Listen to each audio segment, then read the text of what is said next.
মায়ের সাথে যে সম্পর্ক আমাদের, এটা হচ্ছে আনকন্ডিশনাল। এখানে কোনো কন্ডিশন চলে না। মা আপনাকে জন্ম দিয়েছে, আজীবন মায়ের খেদমত করবেন যতদিন বেঁচে আছেন।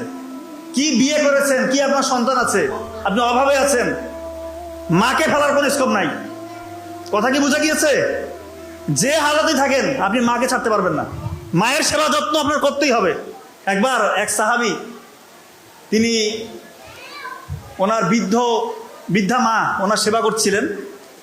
তো ওই সময় হজের সময় হয়েছে, হজে যেতে পারেনি, মায়ের সেবাই করে যাচ্ছেন। পরে অনেক কান্নাকাটি করছে, ইস মায়ের সেবাটা করছি ভালো লাগছে, কিন্তু হজে যেতে পারলাম না, এই কষ্টে তার চোখ দিয়ে পানি আসছে। তো রাসূলুল্লাহ সাল্লাল্লাহু আলাইহি ওয়াসাল্লামের কাছে এই খবর পৌঁছে গেল।